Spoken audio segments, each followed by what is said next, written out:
Me sinto em casa quando estou em Joinville.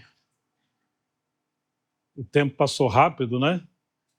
As criancinhas de cola agora estão do meu tamanho. É um prazer muito grande rever vários de vocês, estarmos juntos novamente. Estivemos com o Israel ali no Rio Grande do Sul, na conferência em Tramandaí. Depois estivemos em Canoas. Foi um tempo muito precioso. E como é bom viajar com amigos, com companheiros e compartilharmos das coisas do Senhor juntos, na comunhão, também servirmos e podermos nos complementarmos. Trago as saudações da minha família. A família cresceu um pouquinho, que agora tem a Joaninha, que é uma netinha linda, vocês já ouviram falar, por certo. Israel gosta muito. Os irmãos em Montemor, todos estão orando, enviam saudações. E esperamos que um dia possamos, tanto a Assembleia daqui como de lá, ter um tempo juntos, né? Mais juntos. E há irmãos em muitos lugares no Brasil que estão orando por esse tempo nosso, que nos acompanham em oração. Vários enviam saudações. Então, que o Senhor encoraje vocês, abençoe e dirija em todas as coisas. Vamos abrir 1 Coríntios 1:9. Um parênteses ainda, especialmente minha esposa Miri, Jéssica e Jonathan enviam muitas saudações para vocês. 1 Coríntios capítulo 1, versículo 9. Vamos ler alguns versículos que nos diz assim: fiel é Deus, pelo qual vocês foram chamados à comunhão de seu Filho Jesus Cristo, o nosso Senhor. 1 Coríntios 1, 9. Vamos ler novamente. Fiel é Deus, pelo qual vocês foram chamados à comunhão de seu Filho Jesus Cristo, nosso Senhor. Senhor, Tu sabes o quanto nós dependemos de Ti. Ainda que já oramos por esse tempo, nosso irmão orou, mas nossa fragilidade é tão grande, somos tão pequenos, que carecemos tanto do ministério do Teu Espírito, da Tua unção, que possa nos guiar para falar, ouvir, compreender e também ter um coração de obediência para que a Tua palavra seja glorificada entre nós. A Ti toda a honra e toda a glória. Pedimos que o Senhor ministre aos nossos corações nesse dia, que o Senhor possa obter tudo que busca e preparou para esse tempo. Só o Senhor pode iluminar e aplicar a Tua palavra, falando enquanto falamos, para que o Senhor opere entre nós, Senhor. Eis-nos aqui em Tuas mãos. Que o Senhor seja glorificado pela Tua palavra, pelo compartilhar da comunhão nesses dias. Em nome de Jesus Cristo nós oramos e entregamos tudo em Tuas mãos. Amém. Essa passagem me chama extremamente a atenção a cada vez que leio, cada vez que medito na carta de Paulo aos Coríntios. Durante muitos anos, eu me debrucei muito na carta aos Efésios, Filipenses e outras cartas, Romanos, por exemplo. Sempre gostei daquela carta profunda de Paulo aos Efésios e ainda amo.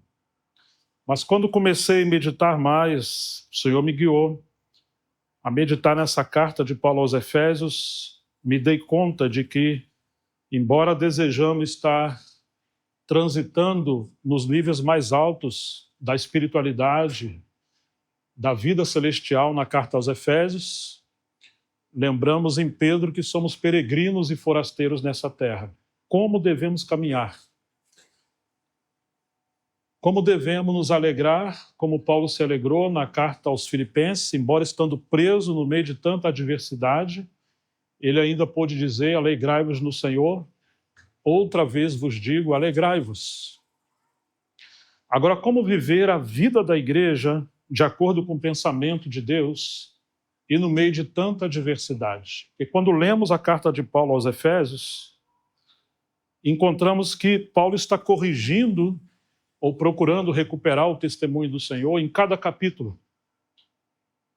E quando vemos as respostas de Paulo, as exortações do Espírito Santo por meio de Paulo, certamente ele está falando não só com a igreja de Corinto naquele primeiro século, mas aquela carta foi escrita à igreja em Corinto e aos santos em todos os lugares. Então essa carta inspirada pelo Espírito Santo também é para nós. E nós vamos encontrar a revelação de Cristo como solução de Deus a cada debilidade, crises, adversidades que possamos passar como igreja. Então nós temos muitas lições, muitas respostas de Deus para o nosso tempo, que encontramos nesta carta, que embora para alguns seja a carta, digamos, num nível mais simples, mas ela é mais rica de aplicações práticas para o viver de uma igreja em transição, especialmente uma igreja atravessando crises de diferentes ordens. De maneira bem rápida e panorâmica, podemos ver do capítulo 1 ao 4 que Paulo está corrigindo os problemas das divisões. Essa é a tônica da carta. Paulo diz que foi informado pelos da casa de Cloé. Cloé era uma mulher, uma irmã, e devemos nos admirar que faltava homens maduros para escrever ou se comunicarem com seu pai espiritual. Na verdade, no capítulo 9, vimos que, de alguma forma, a igreja havia cortado aquela dependência do seu pai espiritual, Paulo, e passou a receber falsos obreiros. Mesmo quando Paulo esteve ali cerca de 1 ano e meio, isso está no capítulo 18 de Atos, ele teve que trabalhar noite e dia fazendo tendas para não ser pesado aqueles irmãos que estavam crendo. E ele recebeu contribuição das igrejas da Macedônia.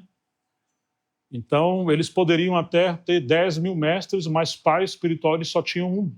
Mas ainda assim, Paulo não quis receber contribuições deles, porque eles suspeitavam de Paulo, do seu caráter, do seu apostolado, e Paulo preferiu manter um testemunho de integridade viva e também ser uma resposta para aqueles aproveitadores que estavam se aproximando daquela igreja.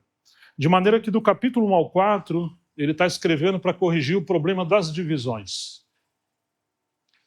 E que coisa incrível que, lembrando do Salmo 133, quando diz o salmista: ó, quão bom e agradável é que os santos, os irmãos, vivam juntos, em união. E que essa comunhão, essa unidade, essa habitação diante do Pai é como aquele óleo que desce sobre a cabeça de Arão, sumo sacerdote, e na Bíblia, esse sumo sacerdote, conforme o livro de Hebreus, é um tipo de Cristo, nosso verdadeiro sumo sacerdote. Hebreus 3 fala disso. Nós que temos um chamamento celestial, devemos considerar atentamente o apóstolo e sumo sacerdote da nossa confissão, que é Jesus. E Pedro diz que Deus ungiu a Jesus de Nazaré com o Santo Espírito. Lucas narrou essas palavras de Pedro quando ele esteve na casa de Cornélio. Pedro esteve lá e Lucas está narrando. Então é muito evidente que aquele Salmo 133 também possa ser aplicado no Novo Testamento, quando os santos são chamados para habitarem em Cristo, e agora a unção que é da cabeça ela é derramada sobre todo o corpo. E ali, diz o salmista, no Salmo 133, o Senhor ordena a bênção e a vida para sempre. Isso aconteceu no dia de Pentecostes, no capítulo 2, quando o Espírito Santo foi derramado dos céus. E Paulo interpreta em 1 Coríntios 12, 12, o que aconteceu no livro de Atos, capítulo 2, quando ele diz que, assim como o corpo humano sendo um só, é formado por muitos membros, mas ainda assim somos um só corpo, assim também é Cristo. Ele não diz que assim também é a igreja. Assim também é Cristo, porque ele está evidenciando esse aspecto de Cristo quando ele perseguia a igreja no caminho de Damasco, e o Senhor lhe disse: Saulo, Saulo, por que você me persegue?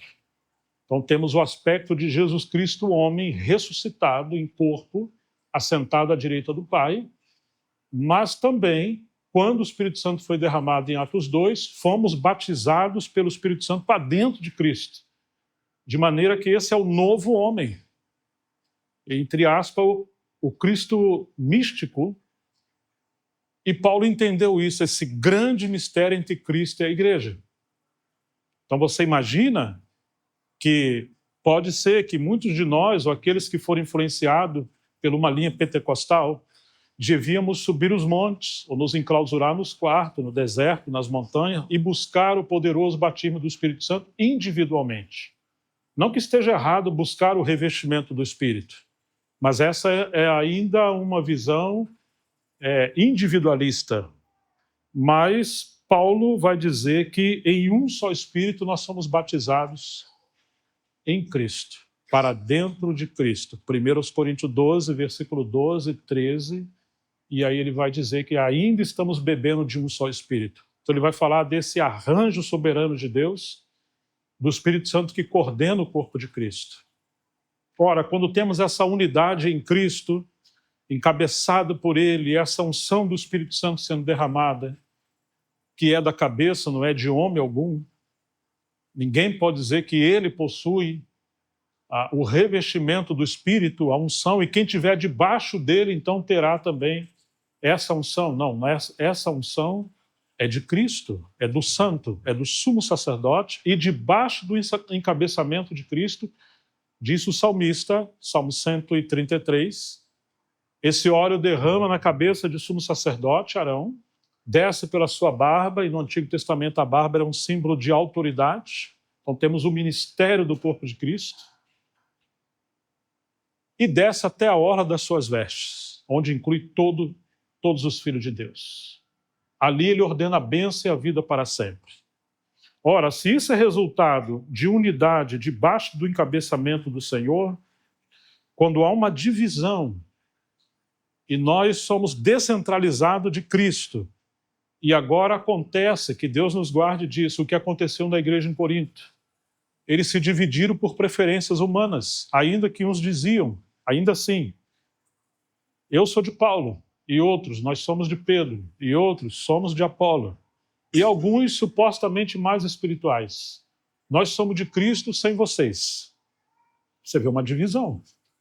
Então aquela unção, aquela vida, aquela intervenção soberana de Deus foi perdida. E o que você vê no capítulo 5 de 1 Coríntios, quando essa habitação em Cristo é de alguma forma perdida, organicamente, espiritualmente, no lugar de vida, morte, no lugar de espiritualidade, carnalidade. No lugar de unção, opinião humana, a filosofia dos gregos. E nós encontramos no capítulo 5, o jovem que estava tendo relação com a sua madrasta.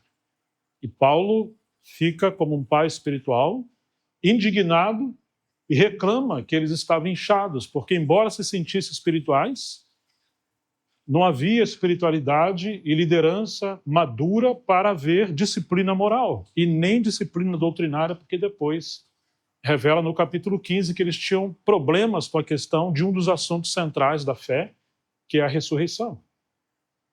Paulo orienta que esse varão deveria ser cortado, porque o inimigo estava adentrando na igreja por meio de uma brecha de um homem pecador que estava ali e não havia julgamento.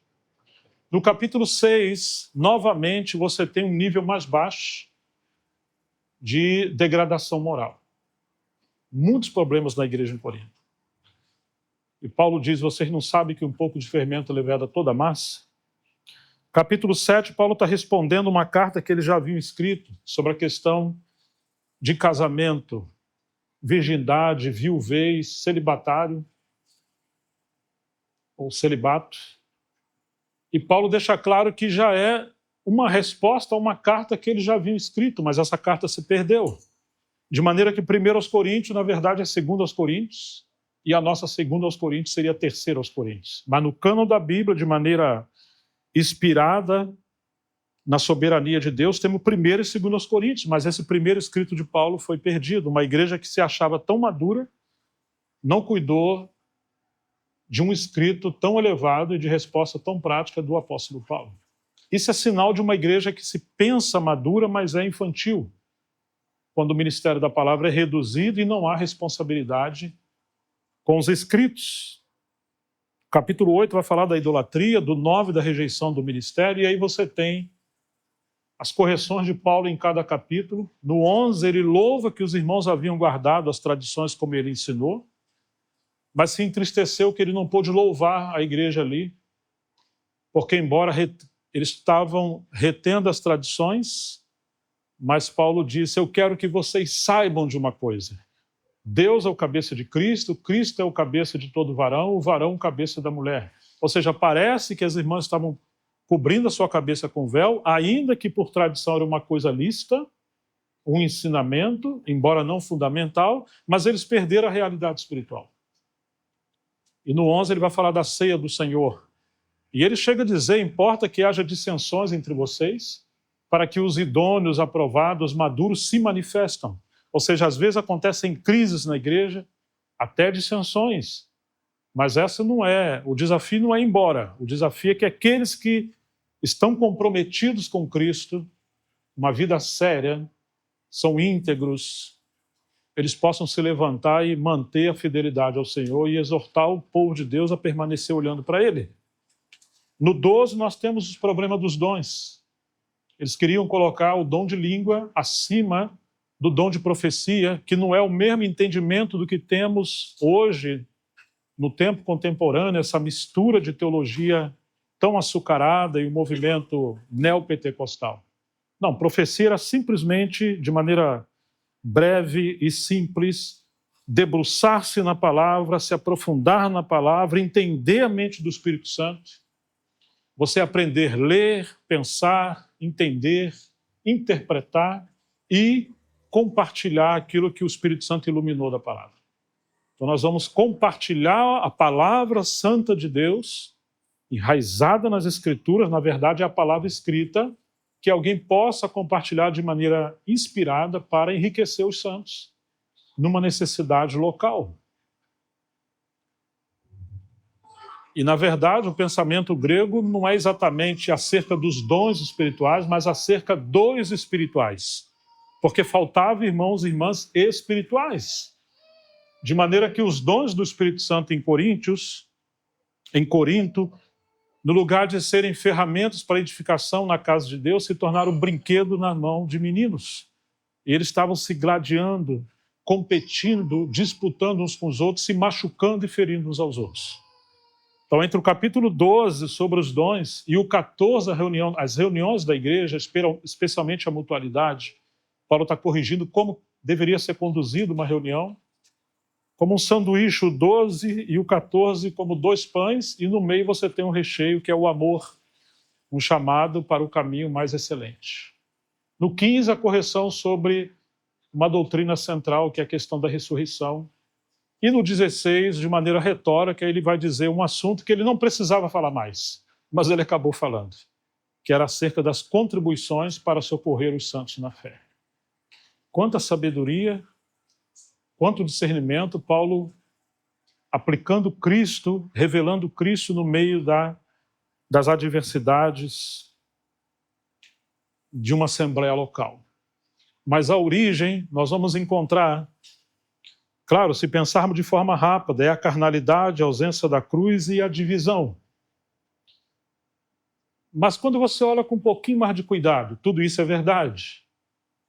Mas olha o que Paulo vai falar entre linhas. Fui informado pelos da casa de Cloé, uma mulher. Na casa de Cloé, ela exercitava uma grande influência. Em 1 Coríntios 6, ele vai dizer quando havia litígio entre eles, litígios, demandas, até judiciais, jurídicas, de coisas terrenas. Eles colocavam esses problemas para serem julgados na mesa de juízes da sociedade. E Paulo vai dizer, não há um sábio sequer entre vocês para julgar entre seus irmãos? Já é uma vergonha vocês terem demanda entre vocês. Não havia um sábio. Eles estão se achando tão sábio que não dependia de Paulo e acharam que a palavra estava vindo só para eles. Parece que não havia um homem sábio.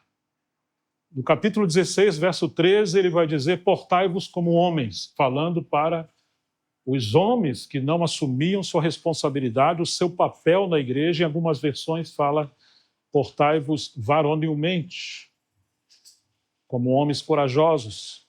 No 14, ele vai dizer, se alguma irmã, alguma mulher quer saber alguma coisa na reunião da igreja, pergunte em casa aos seus maridos, e que as mulheres deveriam estar em silêncio na igreja.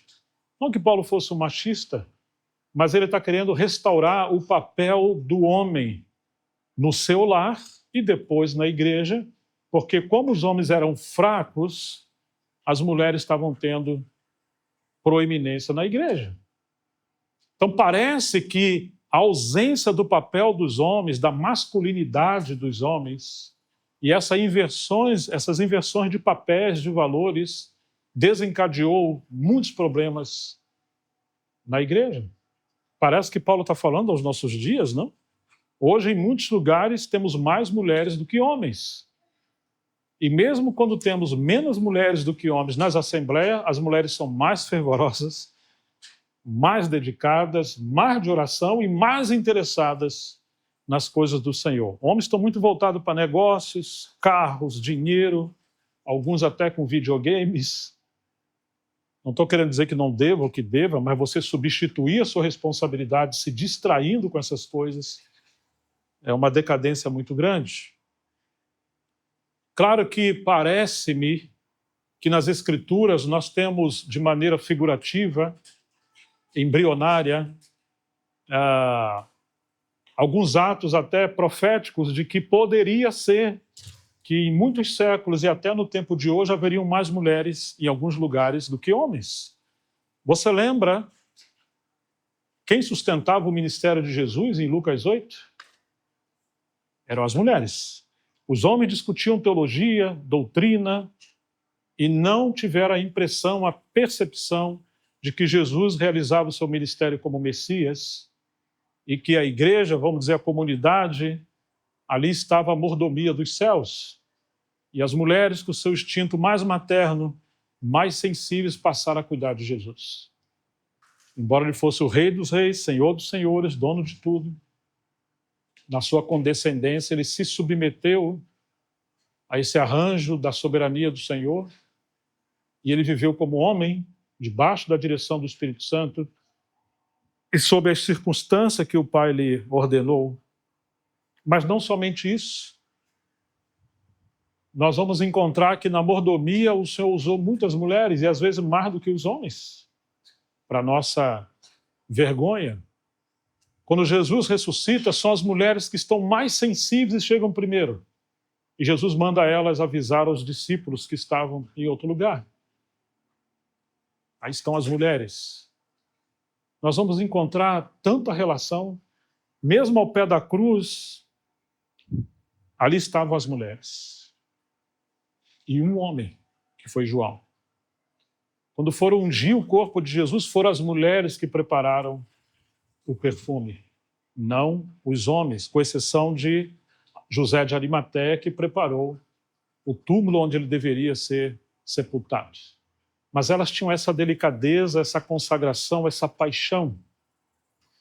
E nós vamos encontrar muitos relatos em Romanos 16, quantas irmãs nós temos ali cooperando com Paulo.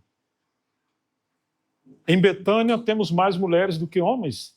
Era a casa de Marta e Maria. Depois aparece Lázaro. Mas Lázaro não aparece primeiro. Então parece que em vários ambientes e trechos da Bíblia, as mulheres são mais fervorosas, mais presentes, mais ativas do que os homens. Claro que isso, digamos que é uma normalidade. Não que seria um desejo e uma normalidade. Mas parece uma advertência para nós. Poderíamos ter 1000 mulheres numa igreja local e se tivermos 50 homens. Pelo menos que 10% fossem homens cheios do Espírito Santo, cheios da palavra, comprometidos para representar a liderança do Espírito Santo. Mas às vezes é o contrário. Podemos ter 100 homens, 15 mulheres, e de alguma forma, às vezes, as mulheres são mais dedicadas do que os homens. Às vezes eu visito alguns sites e canais no YouTube que tem devocionais e tudo, e eu gosto de ler os comentários. A maioria são mulheres. Isso me espanta um pouco. Não deveria ser assim. Mas quando encontramos a igreja em Corinto, me parece que Paulo está falando essas coisas. No capítulo 16, ele vai pedir que eles se lembrassem que a família de Estéfanas eram as primícias da Caia e que eles deveriam se submeter a servos de Deus como eles e a todo aquele que for obreiro e cooperador. Quer dizer, está querendo chamar a igreja de volta a esse papel de sujeição à responsabilidade dos homens. Havia alguns homens comprometidos, mas você vê muita atividade das mulheres. Graças a Deus pelas mulheres. Graças a Deus pelo serviço das irmãs. Louvado seja o Senhor por isso. Mas havia essa inversão. Então, a influência das mulheres quando os homens são anulados, porque eles se tornam fracos. Isso é uma decadência terrível em 1 Coríntios e em muitos lugares e ainda em séculos na história da igreja e, infelizmente, em nossos dias, como o inimigo tem distraído o povo de Deus em várias esferas do chamamento do Senhor. Quando olhamos esse versículo, fiel é Deus. Ainda que a igreja estava passando por toda essa normalidade, a começar com as divisões, depois os pecados morais, embriaguez, culto desequilibrado e bagunçado, misticismo e tantas coisas negativas. Paulo é um homem celestial e ele diz: fiel é Deus. Ainda que sejamos infiéis, Deus é fiel. Graças a Deus por isso. Ele vê a igreja não na sua anormalidade, mas sim em Cristo. Deus é fiel. E aquele que diz: eu edificarei a minha igreja e as portas do Hades não prevalecerão contra ela, vai levar a cabo a sua obra e a sua palavra empenhada. Mas Paulo está corrigindo, pelo qual vocês foram chamados à comunhão de seu Filho Jesus Cristo, nosso Senhor. E aqui também nós temos um outro, digamos, um outro cadeado que desencadeou esse gatilho, toda essa multiplicidade de problemas. Porque quando uns diziam: eu sou de Paulo, é como se Paulo está dizendo: fiel é Deus pelo qual vocês foram chamados à comunhão com Paulo? Não. Outros diziam: eu sou de Pedro. Vocês foram chamados à comunhão com Pedro sem Paulo? Não, mas nós somos de Apolo. Vocês foram chamados à comunhão com Apolo sem Pedro, sem Paulo, sem Pedro? E outros, infelizmente, mais orgulhosos: nós somos melhores que os outros grupos. Nós somos de Cristo. Eu fico imaginino um grupo falar: nós somos de Paulo. Que imagine, Paulo foi arrebatado até o terceiro céu. Paulo era um mestre. Paulo escreveu 13 epístolas, talvez 14 com a carta aos Hebreus. Não tinha nem encerrado o cânon da Bíblia. Mas eles estavam todos vaidosos porque muitos em Corinto buscavam conhecimento, sabedoria, filosofia. Paulo era um poliglota, um erudito, falava hebraico, aramaico, grego, conhecia de poesia, conhecia de história, era um homem perfeito.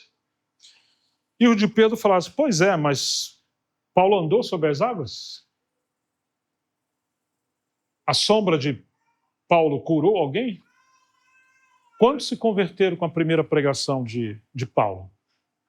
Porque do nosso líder, Pedro, uma pregação, se converteram 3.000 almas. E Pedro foi um discípulo presente, chamado por Jesus. Paulo veio depois como por um abortivo. Nós somos de Pedro. E aí um terceiro grupo: tudo bem, mas alguém dentre eles tem o conhecimento de Apolo? O mestre do Antigo Testamento? Tudo veio, as raízes, as bases do Novo Testamento estão no Antigo Testamento. Nós somos de Apolo. Talvez Apolo, até o autor da carta aos Hebreus. E outros: não, nós somos de Cristo. Mas é um Cristo que não inclui nem Paulo, nem Pedro, nem Apolo, e nem os que eram de Paulo, de Pedro e de Apolo. Era uma elite superior. Como hoje, alguns se acham igreja sem os outros. Então, quando nós encontramos Paulo em sua sabedoria corretiva, ele vai dizer que não foi enviado para batizar. E ele evitou batizar tantos outros, a não ser a família de Estéfanas, para que ninguém pudesse envaidecer-se dizendo que era de Paulo. Deus não me enviou para batizar, mas para pregar o evangelho. Ou seja, Paulo nunca quis centralizar a obra, nem a igreja, nem Pedro, nem Apolo, mas o inimigo foi muito sutil. Pegou coisas que eram dos céus, coisas lícitas, dádivas de Deus, e conseguiu na mente deles, na alma deles, na ingenuidade deles, colocar essas coisas no lugar de Cristo. E conseguiu fazer como acontece o fenômeno da natureza, quando a lua, que não tem luz própria, mas depende da iluminação do sol, ela vai para a frente do sol e nós temos o eclipse. E as trevas podem cobrir a terra, ainda que seja em momento de plena luz do sol. O inimigo colocou ministérios, dons, sabedoria, doutrina, tantas coisas maravilhosas no lugar de Cristo. Paulo temia, escrevendo a 2 Coríntios, que assim como a serpente enganou a Eva na sua sagacidade, na sua astúcia, o entendimento deles também fossem corrompidos, eles fossem enganados e se apartassem da simplicidade que é em Cristo. É claro que isso já havia acontecido.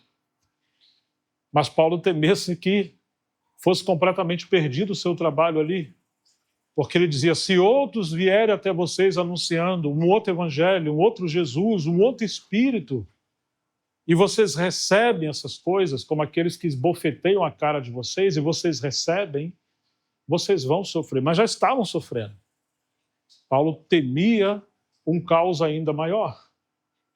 Mas eles passaram a circular a fé, a assembleia, as práticas locais, toda a expectativa em torno de dádivas de Deus e não em torno do Cristo de Deus.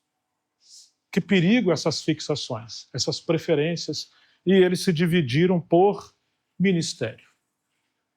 Fiel é Deus pelo qual vocês foram chamados. Chamados para quê? Para ser de Paulo, de Pedro, de Apolo? Ou chamados para aquele ministério, ou para aquela obra, ou para aquela missão? Hoje também é comum, não sei, acho que vocês já escutaram, né? Eu fui chamado para mudar para aquele país, para aquela missão, para aquele lugar. Claro, não que Deus não possa fazer isso, porque dentro desse chamamento maior, nós vamos encontrar níveis de chamamentos particulares para cumprir esse chamamento maior. No capítulo 1, verso 1 e 2, Paulo vai dizer que foi chamado para ser apóstolo.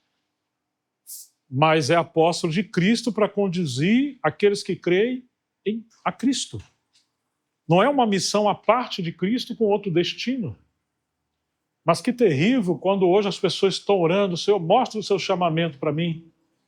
Para que eu fui chamado? Para qual dom? Para qual cidade? Para qual igreja? Para abrir uma nova igreja?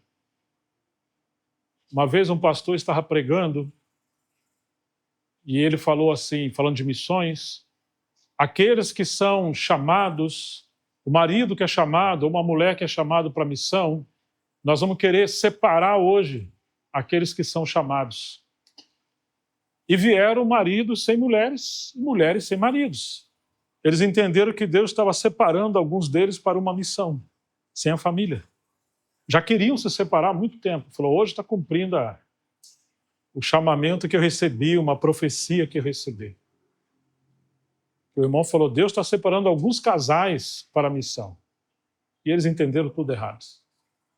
Alguns, inclusive, pensam, não, o Espírito Santo me dirigiu a ficar em casa e parar de congregar. Ou vocês nunca ouviram isso? Eu senti de Deus de dar um tempo, ainda que a Bíblia diz, né, para não deixar de congregar, como é costume de alguns, mas ele sentiu algo diferente. Então, sobretudo, eles não foram chamados para Paulo, nem para Pedro, nem para Apolo, nem para ser de um grupo exclusivista, ministerialista. Não foram chamados para os dons, não foram chamados para experiências místicas, não foram chamados para anjos, ainda que estão advogando todas essas coisas. Não, não, não, não. Fiel é Deus pelo qual vocês foram chamados à comunhão, ou para a comunhão de seu Filho, Jesus Cristo, o nosso Senhor. É um chamamento para essa pessoa gloriosa. E quando estamos em união íntima com Ele, então aquilo que Ele tem a fazer em nosso tempo, Ele pode repartir por muitos de nós, para nós podermos cooperar com aquilo que Ele quer que venhamos fazer nele e por Ele, mas não fora dele e pelo nosso esforço próprio, com outros propósitos. Seria uma tragédia. Ele ainda continua trabalhando, mas Ele usa os membros do seu corpo encabeçados por Ele, dirigidos pelo seu Espírito Santo, mas é uma comunhão com Ele, de maneira que o nosso serviço é a extensão viva desse relacionamento com Ele e não um ativismo religioso à parte dele. É Ele ainda, mas é Ele por meio de nós. Como disse Paulo em 1 Coríntios 15, que ele trabalhou mais do que todos os apóstolos. Depois ele diz, não eu, mas a graça de Deus que operou através de mim. Ou seja, é Ele em Cristo que se movia, que capacitava, que dirigia. E Ele se movia em Cristo. Trabalhou, se esforçou na graça, mas sabia que era Cristo por meio dele e não ele fora de Cristo. Quão diferente é isso, né? Isso é maravilhoso. Entender que Ele é a cabeça, nós somos os membros, mas é centralizados, encabeçados por Ele, que podemos nos mover à medida que Ele se move através de nós. Mas qual era o problema dos coríntios? Eles passaram a se mover, como aconteceu com os gálatas. Começaram no espírito, estavam terminando na carne, porque buscaram uma espiritualidade, um pragmatismo fora do mover de Cristo na igreja pelo Espírito Santo. E foi uma tragédia carnal. E Paulo chega a dizer, quem vos enfeitiçou a isso? Vocês se começaram pelo Espírito, Cristo foi demonstrado de maneira crucificada e gloriosa, e vocês se apartam dessa realidade e agora se lançam numa espiritualidade, num ativismo e decaíram da graça. E chega a dizer que ele estava ouvindo um outro evangelho, um falso evangelho, e declarou que fosse maldito aqueles que estivessem pregando um falso evangelho. E decaindo os irmãos dessa graça em Cristo para se lançar a um outro nível de chamamento. Nós somos chamados à comunhão com Cristo Jesus. Esse é o nosso chamado. Porque Deus em cada lugar quer o testemunho do seu Filho. Isso é tão singular e tão forte que em 1 Coríntios 2, 1 e 2, Paulo vai dizer, eu, irmãos, quando fui ter convosco, anunciando-vos o testemunho de Deus. Ele não foi anunciar outra coisa. O mistério de Deus. O que Deus está falando? Como Deus está trabalhando? Quais são suas expectativas? Não fiz com ostentação de linguagem ou de sabedoria, porque os gregos e os coríntios, influenciados por essa cultura grega, buscavam sabedoria, porque decidi nada saber entre vós, senão a Jesus Cristo e este crucificado. Paulo, penso, deve ter feito um esforço muito grande para falar com simplicidade, porque a expectativa de Corinto era sabedoria. E ele fez isso em demonstração de poder e do Espírito. Depois, os irmãos em Corinto foram muito acusados e perseguidos. Porque Paulo vai dizer que a fraqueza de Deus é mais forte que a fraqueza dos homens. Ou seja, o Deus que vocês servem é muito fraco. E vocês também são fracos. Porque eles serviam os deuses da Grécia. E na mitologia, os deuses mais fortes e aquele povo que seguisse aqueles deuses mais fortes, como eles demonstravam o seu poder?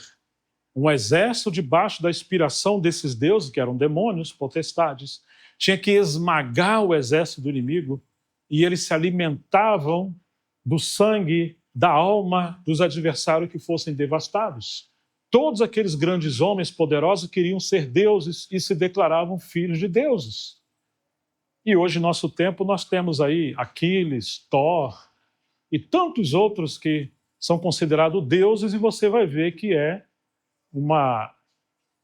na mitologia, a união de Deus com mulheres, deuses com mulheres que geraram filhos poderosos.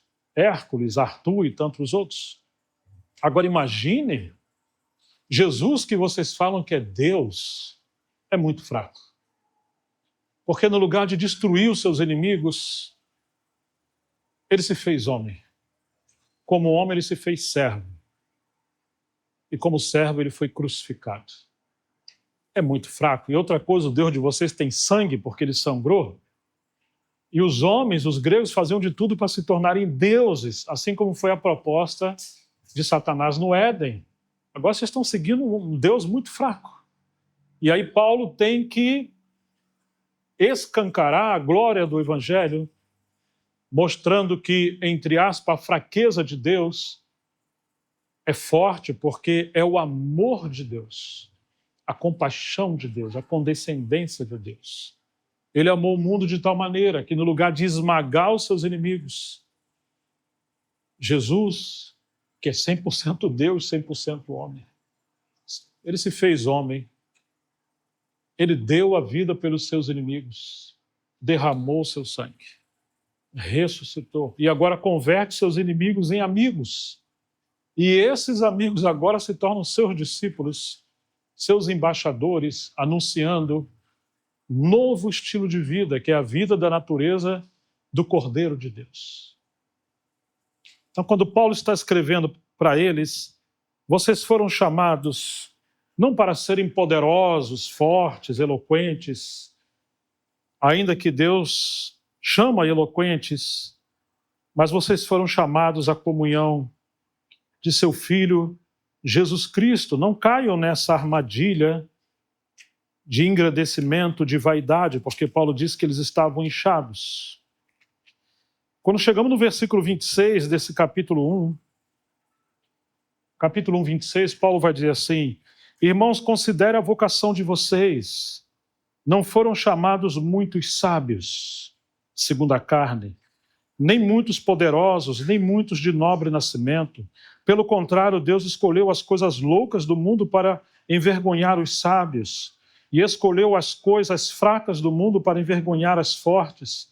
E Deus escolheu as coisas humildes do mundo e as desprezadas, e aquelas que não são, para reduzir a nada as que são, a fim de que ninguém se glorie na presença de Deus. E no capítulo 3, no final, ele vai dizer: tudo é vosso. Seja Paulo, seja Pedro, seja a vida, inclusive seja a morte. Tudo é vosso. E Cristo, da parte de Deus, foi feito santificação, redenção, justificação, sabedoria. Por que vocês querem algumas coisas à parte de Cristo? Porque eles se apartaram desse chamamento da comunhão com Cristo. Quão sutil é isso, não? Quão sutil é isso? É uma situação lastimável que aconteceu em Corinto e, ao mesmo tempo, uma advertência para todos nós. Então, Paulo não se ocupou em falar de outras coisas, a não ser de Jesus Cristo, e não só isso, crucificado. Ele pregou sobre a mensagem da cruz e não queria que essa mensagem fosse anulada.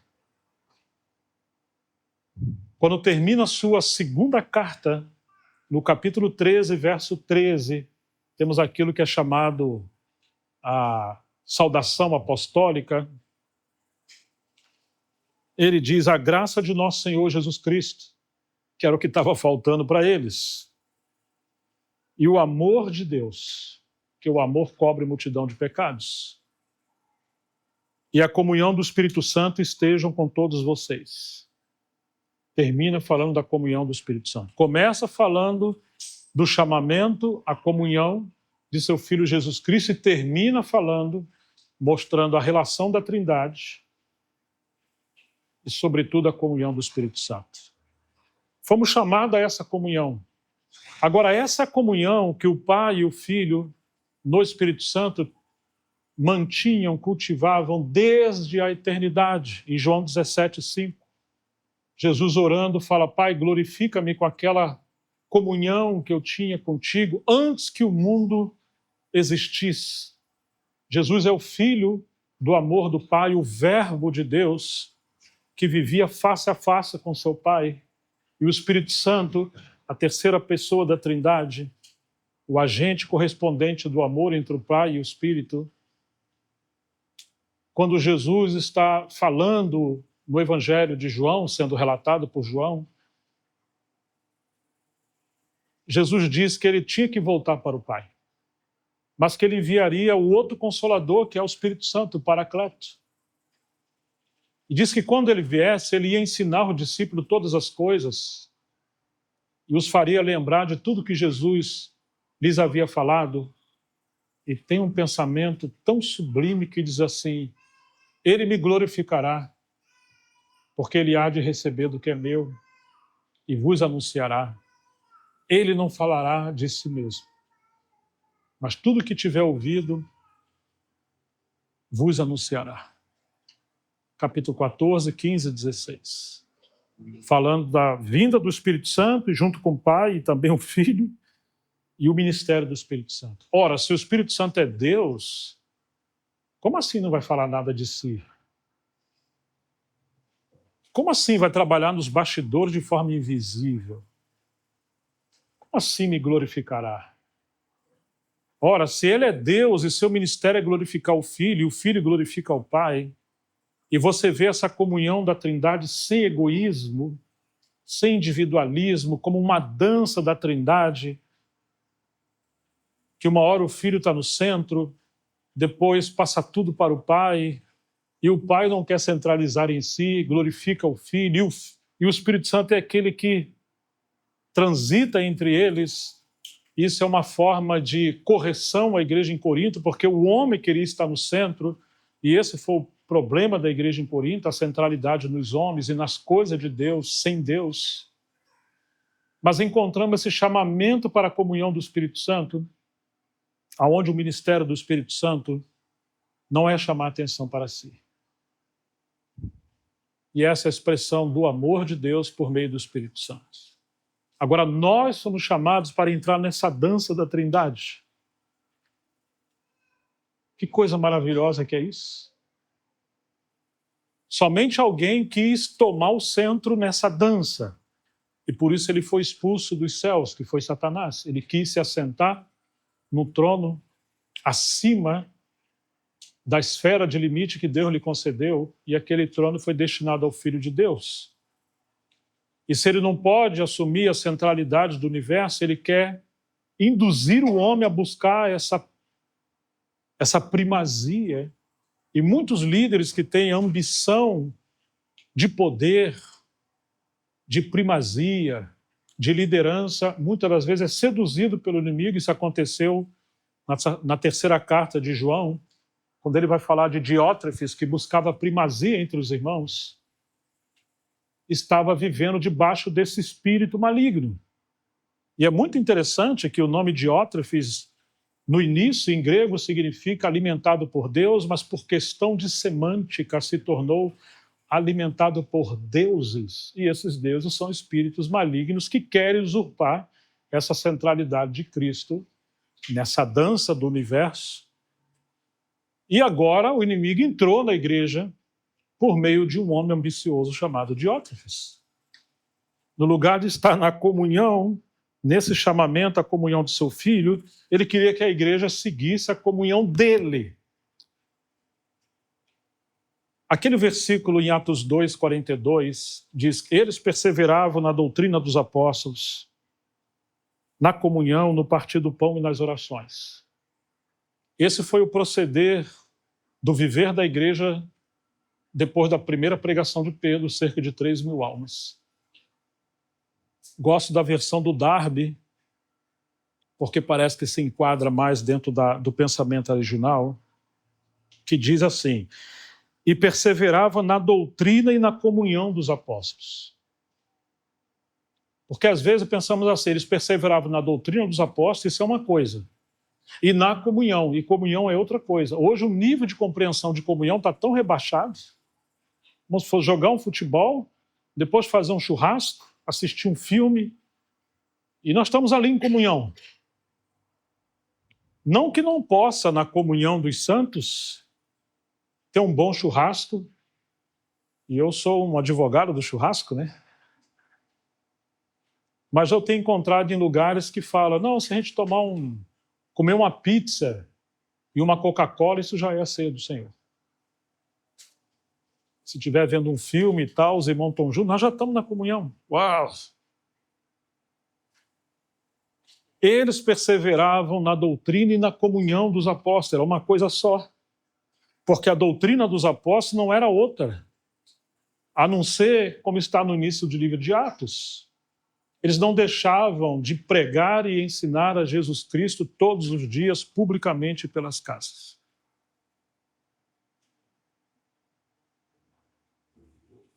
João vai dizer que o que vimos e ouvimos, nossas mãos apalparam a respeito do verbo da vida.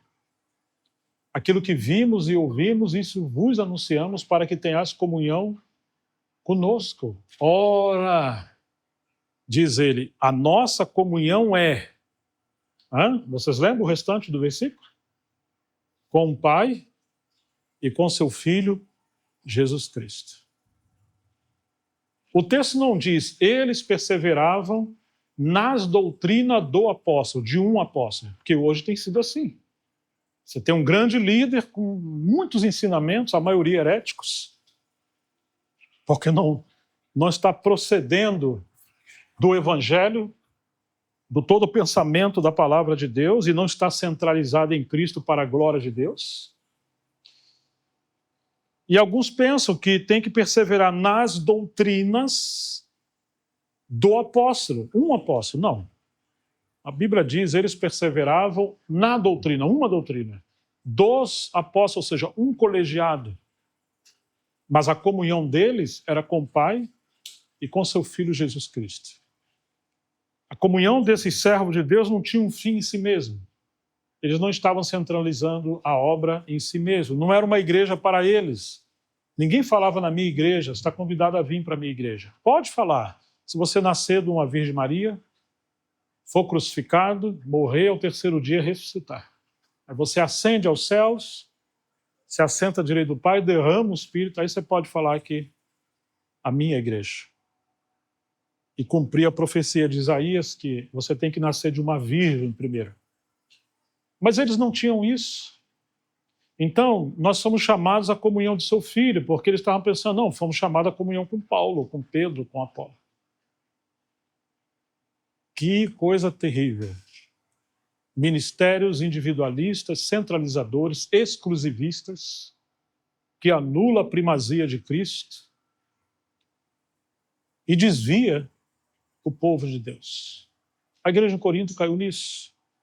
Mas nós fomos chamados à comunhão de seu Filho Jesus Cristo, aquela comunhão que havia entre o Pai, o Filho, no Espírito Santo. Agora, isso é tão maravilhoso que só é possível participar dessa comunhão aqueles que nasceram do Espírito e têm a vida de Deus, como Pedro diz, que agora nos tornamos participantes, não da Trindade, não da pessoa de Deus ou do Filho do Espírito, não. Participantes da sua natureza, porque o Espírito Santo foi derramado em nosso espírito, em nossas vidas, e agora podemos viver pela vida do Filho de Deus. Porque se alguém não tem o Espírito de Cristo, esse tal não é dele. 100% Deus, 100% humano. Nós recebemos a vida do Filho glorificado, que se fez homem, para que agora pudéssemos viver por essa vida e desfrutar dessa comunhão. Essa dança da Trindade. De maneira que no livro de Efésios, capítulo 1, ao final, diz que a igreja é a plenitude de Cristo. Ele é a cabeça e a igreja é o corpo, ou seja, é a extensão do corpo de Cristo. E ele quer se mover na terra como no princípio, não como o homem em si, mas como aquele glorificado que derramou o Espírito e nos batizou para dentro dele. De maneira que é ele, mas ele em nós. Já não somos nós trabalhando sem ele. Ninguém pode reivindicar qualquer louvor para si próprio. Porque ele disse em João 15, sem mim nada podeis fazer. Tudo que é do Pai, é do Filho, está no Filho e tudo que é do Filho foi derramado pelo Espírito Santo, pela obra da cruz, para que agora pudéssemos participar dessa glória, sendo Ele o herdeiro de Deus e nós co-herdeiros com Cristo nele.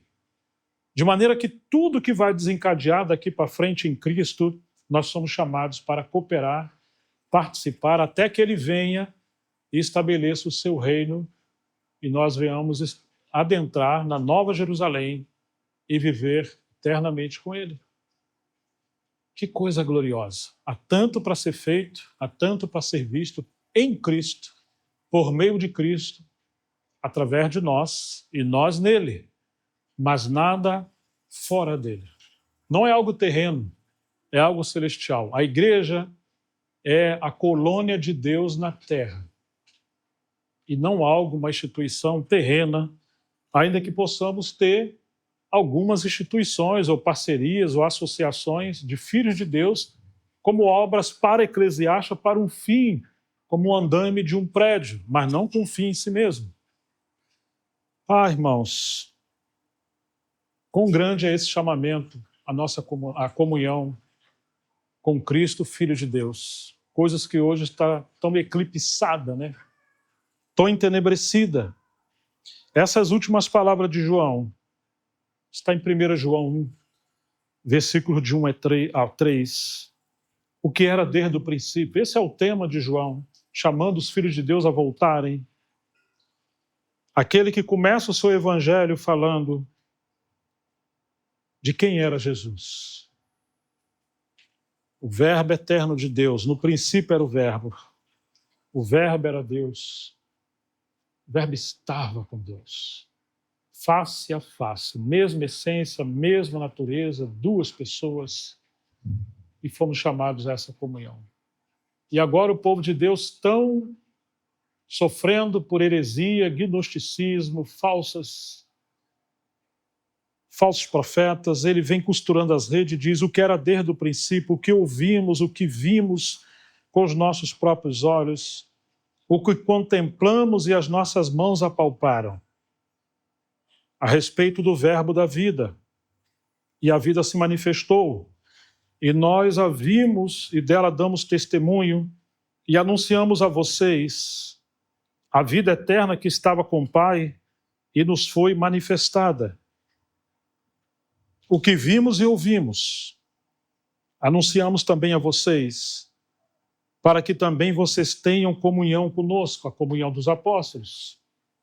Ora, a nossa comunhão é com o Pai e com seu Filho Jesus Cristo, e Ele é o nosso Senhor. É a esse chamamento que nos referimos. Então agora eles poderiam perseverar na doutrina e na comunhão dos apóstolos. Não existe comunhão viva no Espírito Santo se for descentralizada de Cristo e da verdade plena, e essa obra seja centralizada em um homem, uma bandeira e um ministério exclusivista. Não. Uma doutrina só.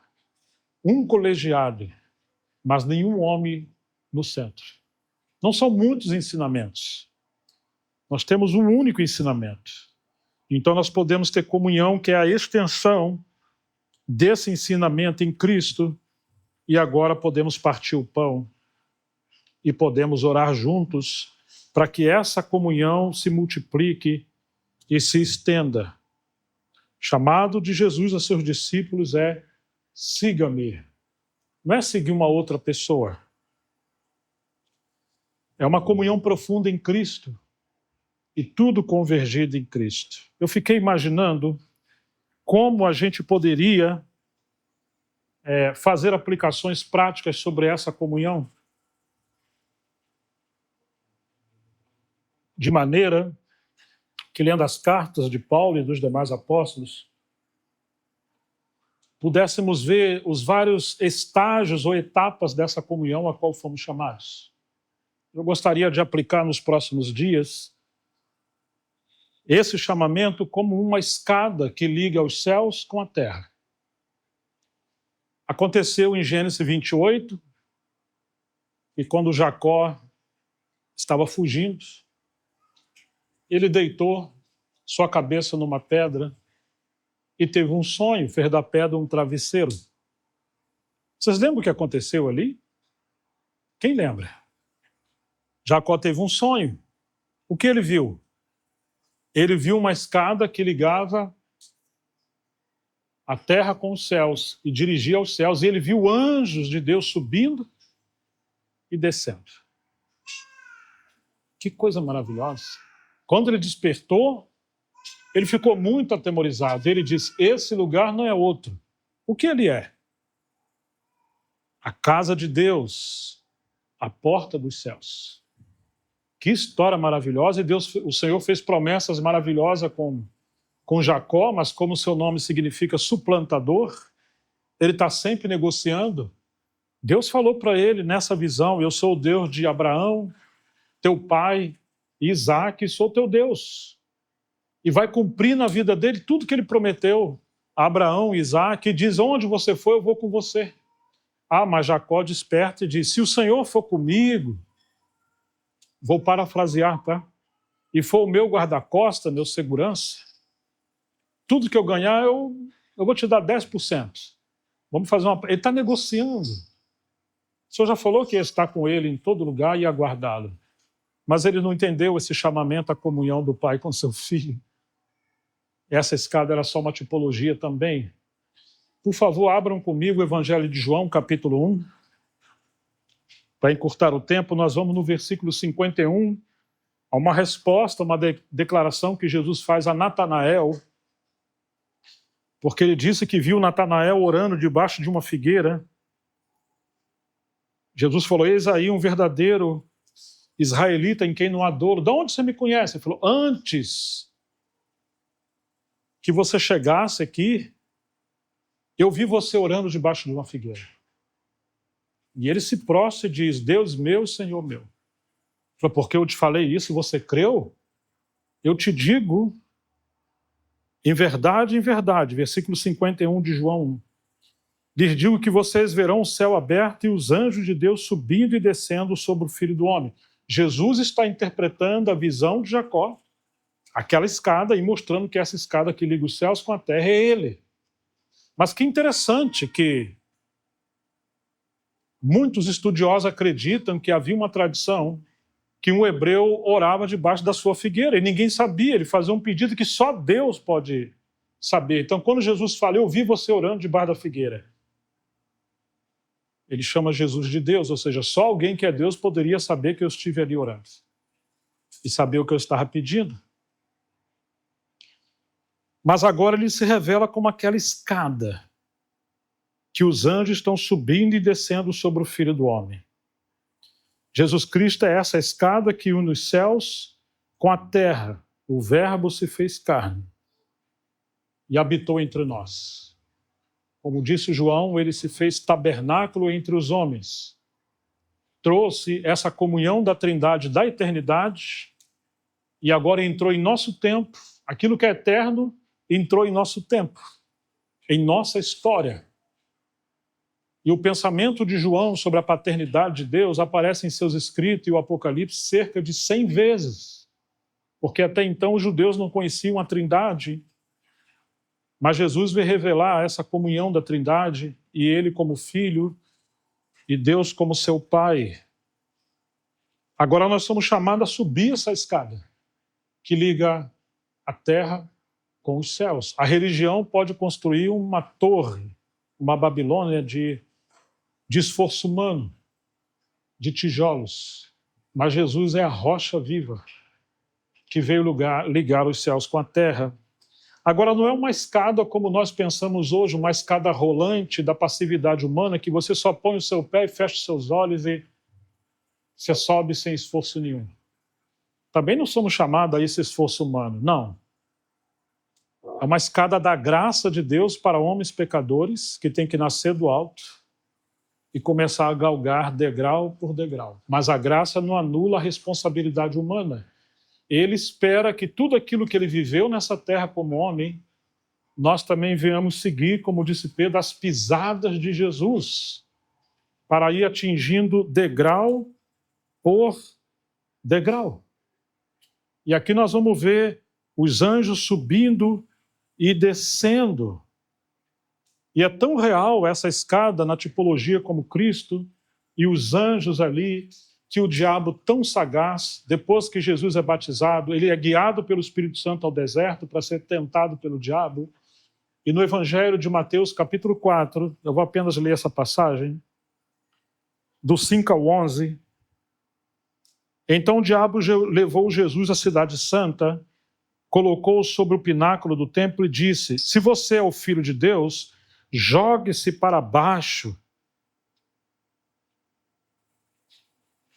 porque está escrito: aos seus anjos ele dará ordem a seu respeito, e eles o sustentarão nas suas mãos para que você não tropece em alguma pedra. O inimigo sabia do ministério dos anjos, e certamente dessa escada que sobe e desce. Não creio que ele acreditava nesse mistério da Trindade, da encarnação e de Jesus agora como essa escada, porque ele não é onisciente, ele não é onipresente, onipotente, mas ele está ali acompanhando nos bastidores o desdobramento da revelação divina, da sua tipologia e palavra profética, e quer atiçar Jesus a buscar uma glória sem cruz, um aplauso sem sacrifício, aplauso humano e não dos céus. Jesus também disse, também está escrito: não ponha à prova o Senhor seu Deus. O diabo ainda o levou a um monte muito alto, mostrou-lhe todos os reinos do mundo e a glória deles, e disse: tudo isso lhe darei se prostrado você me adorar. Então Jesus lhe ordenou: vá embora, Satanás, porque está escrito: adore o Senhor seu Deus e preste culto somente a ele.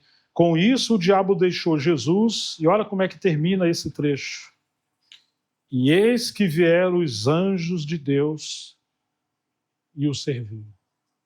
Aí estão os anjos, cumprindo a visão de Jacó, no início do ministério de Jesus. O escritor aos Hebreus, capítulo 1, 14, diz: portanto, os anjos são apenas servos, espíritos enviados para cuidar daqueles que herdarão a salvação, ou daqueles que vão escalar essa escada degrau por degrau, debaixo de muita oposição maligna, o mundo maligno e a carne, mas eles estarão trabalhando para que haja essa plenitude desse chamamento da comunhão. Paulo aos Filipenses 2, versos 5 em diante: tenham entre vocês o mesmo modo de pensar de Cristo Jesus, que mesmo existindo na forma de Deus, não considerou o ser igual a Deus algo que deveria ser retido a qualquer custo. Pelo contrário, como que ele desceu essa escada do mistério de Deus, dos céus para a terra. Ele se esvaziou, o seu esvaziamento, assumindo a forma de servo, sem deixar de ser Deus, porque ele é Deus, isso é impossível.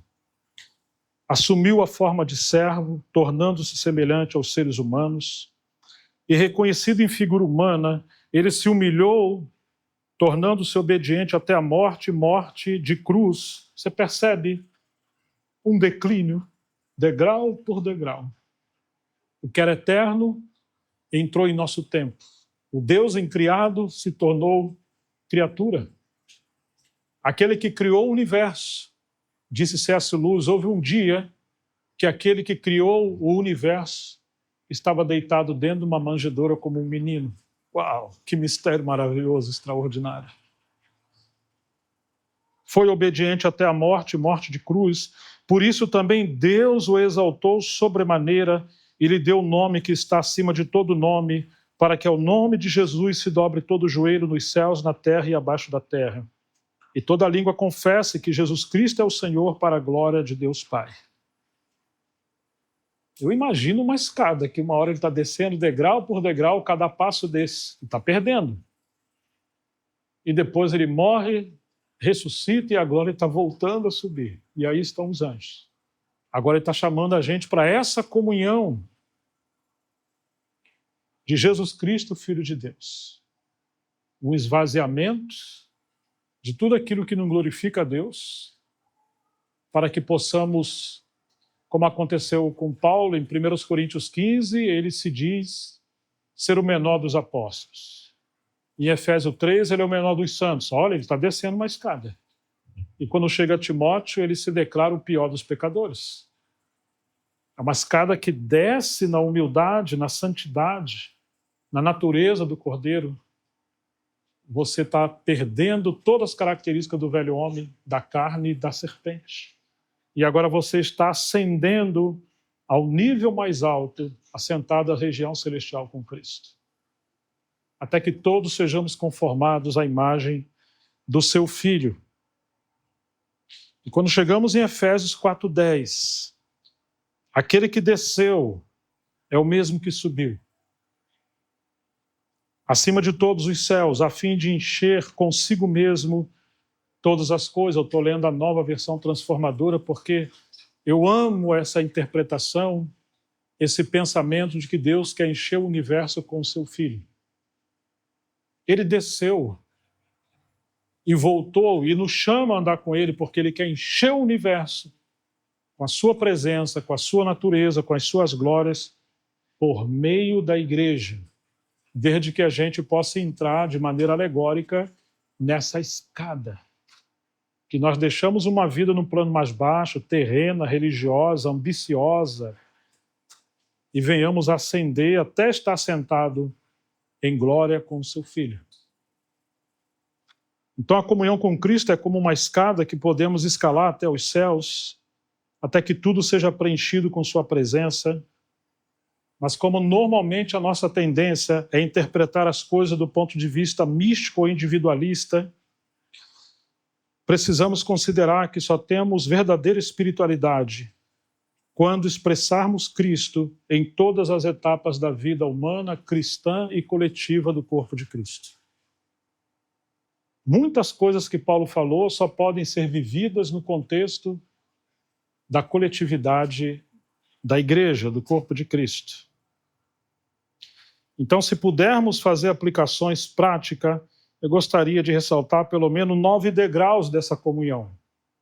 Isso não de forma dogmática, porque eu penso ser infinito essas glórias que o Senhor possa nos levar, mas eu gostaria de pensar, o primeiro degrau seria a comunhão secreta com Cristo, quando Ele nos diz, entra no teu quarto, fecha a tua porta e ora ao teu Pai que te vê em secreto. Você não pode fazer nada que seja realmente de real valor se você não tiver uma vida de devocional, obediência, consagração e comunhão em secreto com Cristo. Mas se você tiver, abra a porta do seu quarto e passa a viver a comunhão com Cristo no contexto da família. Porque se tem algo que tem acontecido hoje é que muitos querem chegar no 5º, 6º, 7º andar e quer ir para o ministério, para a obra e para o púlpito, negligenciando a família, negligenciando o seu devocional, negligenciando uma vida nas Escrituras, uma vida na oração, uma vida na humildade de Jesus, uma vida na santidade. E por isso temos tantas tragédias no âmbito da cristandade. Em terceiro lugar, a comunhão com Cristo na base de 2 ou 3. Quantos falam, eu sou membro do corpo de Cristo? Mas Paulo disse em Romanos 12, em 1 Coríntios 12, que diz, e membros particularmente uns dos outros. Seu pé não sai do seu pescoço, nem do seu peito, está ligado à sua perna. Irmãos e irmãs, com quem vocês estão ligados? Quem são aqueles membros que o Senhor colocou mais perto de você pelo Espírito Santo? Não é uma escolha, que a nossa escolha é egoísta, esperando receber algo em troca. Somos membros do corpo, assim como os membros do nosso corpo, mas eles estão interligados de maneira particular, membros com membros. E não há desordem. Em quarto lugar, a comunhão com Cristo na igreja. Em quinto lugar, a comunhão com Cristo no ministério da igreja ou da obra do Senhor. A comunhão com Cristo, em sexto lugar, no presbitério. Já ouviram essa frase? Eu estou submisso a Deus, mas não quero me submeter aos homens. Acho que em Joinville nunca aconteceu isso, né? Sétimo lugar, comunhão com Cristo entre os obreiros. Oitavo, comunhão com Cristo entre as igrejas. O nono lugar, a comunhão com Cristo entre os obreiros e as igrejas. Gostaria de pensar esses degraus, aplicando a vida prática da cristã, vida na família, a vida da igreja, para que sejamos, com a graça de Deus, assembleias bíblicas e espirituais, que não queira saltar 2, 3 degraus e cair da escada. Que Deus nos ajude. Fiel é Deus, pelo qual fomos chamados à comunhão com Jesus Cristo, Filho de Deus. E você vai encontrar no livro de Apocalipse que ele, o Filho, passeava entre os candeeiros. Quando João viu a Jesus, ele viu ele entre os candeeiros, já não mais sozinho. A comunhão com Cristo, ela vai se desdobrando e abrindo como uma flor, que é um botão, e a luz do sol, regada a luz do sol e a água, cada dia ela desembrocha um botão, até ser aquela flor em plenitude. Vamos orar ao Senhor. Pai, em nome de Jesus Cristo, como temos falado, nós somos tão inadequados, Senhor. E ao mesmo tempo, Deus nos chamou coisas loucas desse mundo, fracas, inadequadas como nós, para que o Senhor se mostre forte e receba a glória. Nos ajude, Senhor, a essa comunhão, a esse chamamento com Cristo, essa comunhão da Trindade. A obedecer o seu chamamento e como dar passo a passo nessa escada celestial, que é o Filho glorificado. E pelo Espírito Santo nos chamou para andarmos nele, nesse caminho. Ajuda-nos, Senhor, a contemplar e compreender o seu chamamento em Cristo, para que o Senhor possa ser glorificado na igreja. Nós entregamos Tua palavra em Tuas mãos e esse tempo nessa semana, que o Senhor nos ajude a como glorificar o Teu nome, degrau por degrau, até que haja plenitude de Cristo em nós e o Senhor seja plenamente glorificado. Em nome de Jesus Cristo, para a Tua glória. Amém.